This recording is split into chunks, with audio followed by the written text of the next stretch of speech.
वैसे सबसे अच्छा रास्ता होता है मध्यस्थता का रास्ता, भगवान बुद्ध का रास्ता। कौन सा रास्ता? ना तेज दौड़ो ना धीमे चलो। कैसा रास्ता अपनाओ? मध्यस्थता का रास्ता अपनाओ। ठीक है, तो मध्यस्थता के साथ चलना चाहिए। तेज चलने वाले भी ठोकर खा के, हाँ, और पीछे धीमे चलने वाले भी, हाँ हाँ, तो मध्यस्थता के साथ बढ़ते चलो। ठीक है ना? तो अब रेस्पिरेटरी सिस्टम समझ आ गया आपको? अगला सिस्टम की बात करते हैं, जिसको कहते हैं नर्वस सिस्टम। क्या बोलते हैं? Nervous system. इसके अंग हैं ब्रेन और हमारी स्पाइनल कोड और नाड़ियां, नसें, ये इसके अंग हैं। नर्वस सिस्टम के अंग हैं। एक तो आपका माइंड हो गया, दिमाग, बुद्धि जिसको कह लीजिए, और एक स्पाइनल कोड हो गई और नाड़ियां। स्पाइनल कोड में पूरी एक मेन वायर, जैसे एक इन बिल्डिंगों में लाइट देते हैं ना, तो एक मेन वायर लाते हैं पहले। हाँ, ये पूरा स्पाइनल कोड के अंदर वायरिंग है, बताऊंगा अभी। इस वायरिंग की बात भी करूंगा अभी, बताऊं सारी इतनी गड़बड़ हो जाएगा बातें, तो पहले उसकी बात करता हूँ। इसमें क्या क्या वायरिंग है वो भी बताऊंगा, क्या क्या है, कैसे सिस्टम चलता है। तो इसको ध्यान रखना। अब इसको ठीक करने में इसमें बीमारियां क्या होती हैं? पैरालाइज, कंपन, ये होता है ना, ये मेन बीमारी है इसकी। अवसाद में रहना, तो ये सारी बीमारियां किससे हैं? नर्वस सिस्टम की है। पागल होना, दिमाग नहीं काम करना, अनिद्रा, ये सारी की सारी बीमारी किसकी है? नर्वस सिस्टम की बीमारियां। चलिए बटरफ्लाई कर लो, कोई बात नहीं, बटरफ्लाई कर लो। पैर थके, लेकिन बताऊं 3 घंटे 48 मिनट बैठना चाहिए ऐसे। एक पैर, एक आसन में बैठ गए तो बैठ गए। महर्षि पतंजलि यही कहा है। फिर यूं नहीं करना, यूं नहीं करना,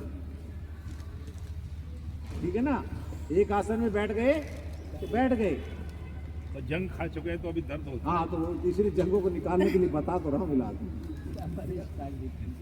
मालिश किया करो, बताइए, मर्दन करना है और रोज एक्सरसाइज करनी, थोड़े दिन में खुल जाएंगे।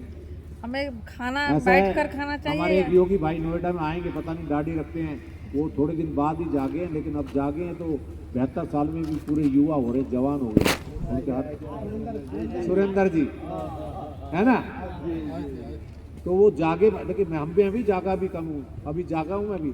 हमें जब रोग हो लेते जागते जब हैं।